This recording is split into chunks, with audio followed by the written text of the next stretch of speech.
El doctor Alberto Narváez, de la Confederación de Profesionales de la Salud. Buenas tardes, ciudadanas y ciudadanos asambleístas. Vengo aquí en representación o hablar a nombre de más de 80,000 profesionales de la salud y también de estudiantes de las carreras de salud de este país. Quiero comenzar expresando mi protesta porque se habla aquí del derecho a la expresión y están aquí las señoras y señoritas defensoras de los derechos humanos de las mujeres, pero solo nos han dejado pasar a no más de 20 personas con mandiles blancos o uniformes blancos de 2,000 que están afuera. Doctor, le interrumpo. No nos han dejado pasar. Le interrumpo, doctor. Este momento se ha dado la disposición de que ingresen. Ojalá tengamos el espacio para recibir a una importante delegación de personas que han solicitado ser recibidas en Comisión General a través de usted. Ahora mismo están pasando. Bueno, le agradezco mucho, señora presidenta. Quiero comenzar diciendo que me voy a concentrar en los artículos porque hay otros en los que hemos enviado comunicaciones y propuestas desde hace algún tiempo.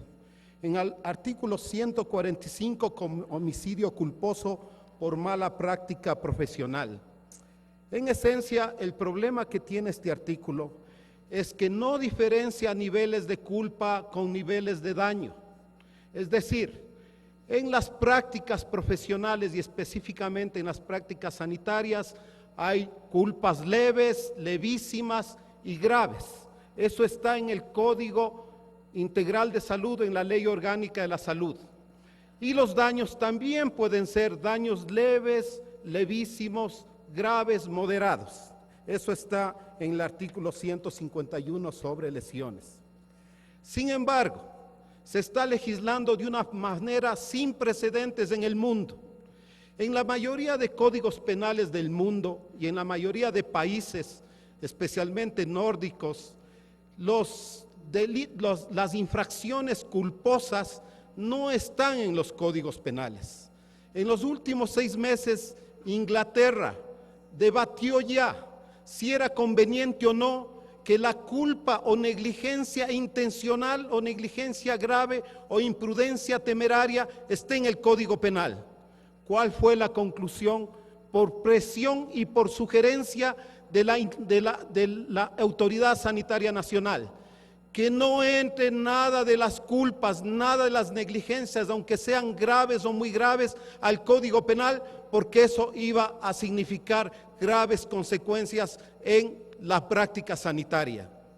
Solo hay pocos códigos penales en el mundo que ponen una sola culpa en el Código Penal, que son específicamente el español, el chileno y también el argentino, herencia de las dictaduras más feroces que ha habido en América Latina y en este caso en Europa y que persistieron largo tiempo. Y ahí solo las negligencias graves o muy graves o las imprudencias temerarias están en el Código Penal. Pero aquí están todas las culpas. No se diferencia nivel de culpa con nivel de daño y tienen que saber que en la práctica sanitaria sucede frecuentemente que una culpa leve o levísima puede causar un daño grave y no nos pueden comparar nuestra práctica con la de otros profesionales. Un ingeniero y un arquitecto puede, o a lo mucho habrá 20 o 30 casas al año. ¿Cuántos errores puede cometer? ¿Cuánto daño grave puede cometer ese profesional? En el país se atienden, señores, más de 70 millones de consultas externas, más de 1 millón de cirugías en este país.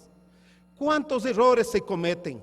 No son infrecuentes los errores. En el mundo hay tasas que van de 3 a 45% y los países que menos tienen es 3 al 10%. Creemos que en el Ecuador hay 20%.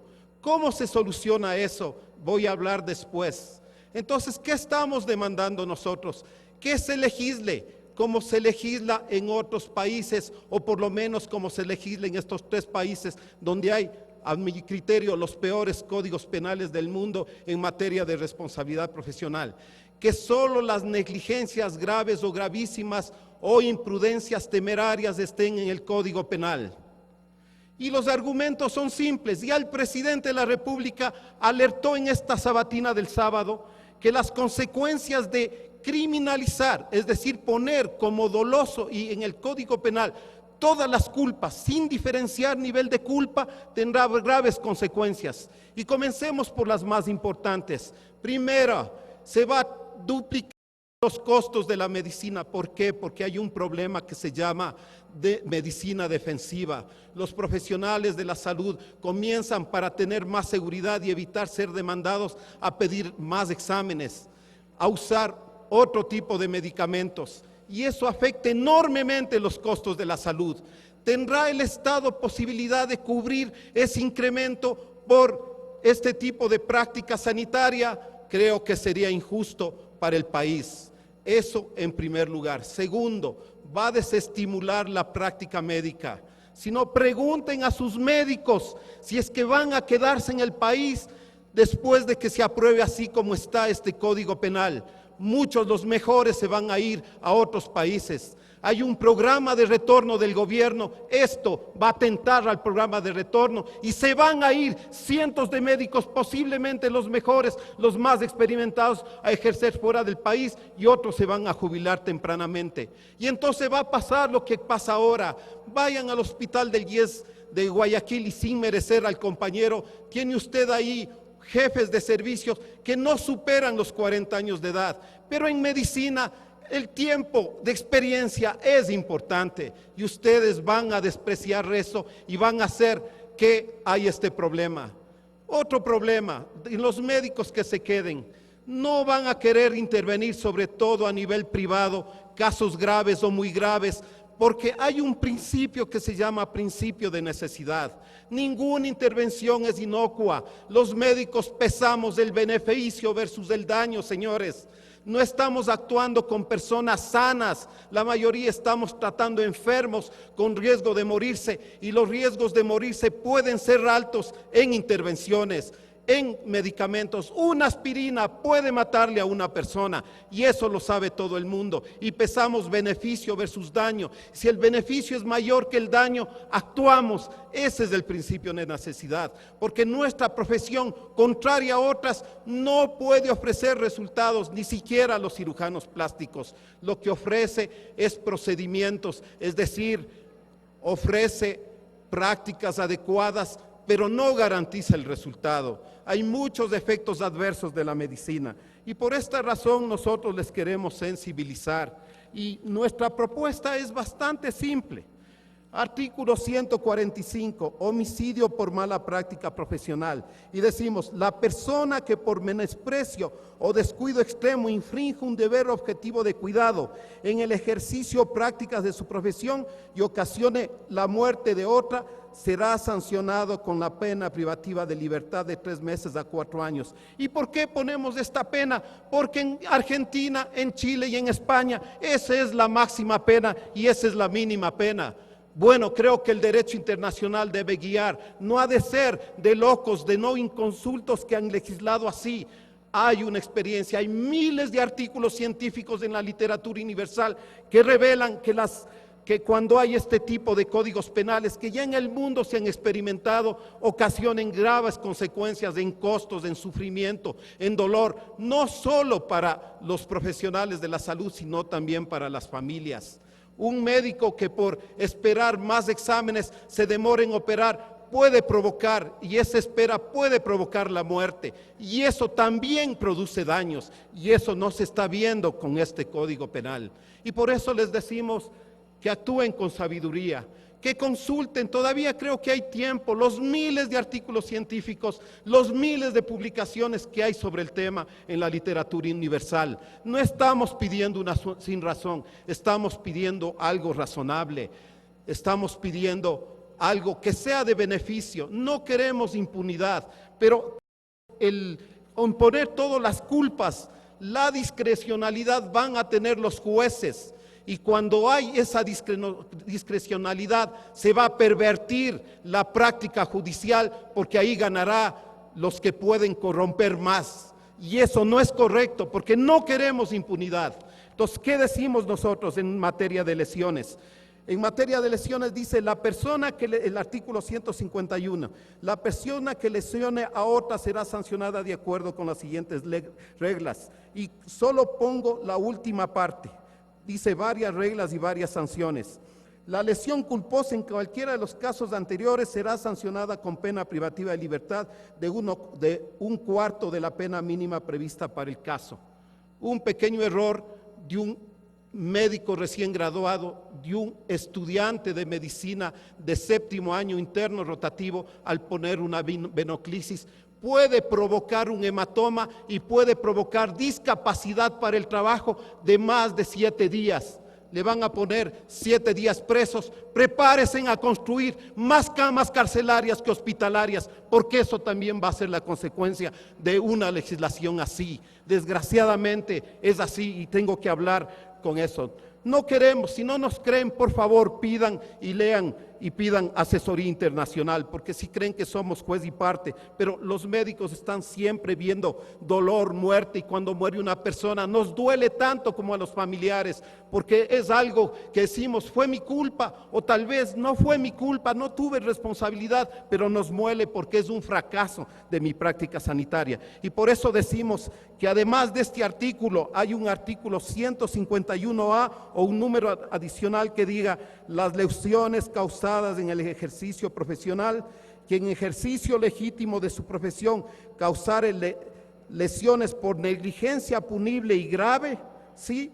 De acuerdo al principio de gradualidad de la pena establecido en el artículo 151 de este cuerpo legal, será sancionada con pena privativa de libertad del cuarto de la pena mínima prevista en cada caso. En otras palabras, lo único que queremos es que se legisle como en otros países del mundo, en donde en muy pocos códigos penales del mundo, solo las negligencias graves o las imprudencias temerarias están en el Código Penal. Sin embargo, es su responsabilidad, señores asambleístas, pero si hoy aprueban estos artículos, mañana comenzarán a ver las consecuencias, no de aquí a una semana, no de aquí a un mes, mañana las van a ver, porque independientemente de esto, ya los jueces, a pesar de que no se ha aprobado esto, están aplicando este asunto. Tenemos compañeros que una persona muere por infarto en Sucumbíos. ¿Sabe cuál es la probabilidad de morir de infarto? 90%, y les acusan de homicidio inintencional cuando no tenían ninguna responsabilidad, y tenemos compañeros presos. Es un abuso de los jueces en este caso. Antes de que se apruebe esta ley, ahora será peor, y les alertamos, señores y señoritas y señoras legisladores, que esto va a suceder. Y si no nos creen, esperemos a que la historia diga y les juzgue. Nosotros advertimos, no queremos impunidad, no queremos impunidad de ninguna manera, y decimos, todo lo demás culposo, culpas leves, culpas levísimas, culpas moderadas, deben estar en la Ley Orgánica de la Salud, y hemos hecho una propuesta para que esté ahí, como es en casi todos los países del mundo. Y las sanciones no son sanciones que no se consideren como sanciones adecuadas, porque esas sanciones permiten evitar que la gente o los profesionales vuelvan a cometer errores, que creo que es el objetivo de la legislación. 1, hasta suspensión definitiva, indemnización y certificación o recertificación, es decir, volver a estudiar. Poniendo estas palabritas nada más de grave o muy grave al descuido extremo o deber de objetivo de cuidado, que es la definición de negligencia, cumpliremos también con lo que manda la resolución de la Comisión Interamericana de Derechos Humanos, que desgraciadamente yo he escuchado de parte de asambleístas y de asesores versiones muy diferentes a las que están escritas. Les ruego que lean detenidamente esa resolución y que vean que con esto se cumple, y por lo que no hay razón ni constitucional ni de derecho internacional para poner esto. Las consecuencias serán graves, pero queda no la amenaza, sino la advertencia de que ustedes serán los responsables de algo que se considerará una negligencia legislativa. Y eso advierto y digo, no estamos amenazando, no estamos amenazando. Mañana verán las consecuencias si aprueban esto. Muchas gracias, señor.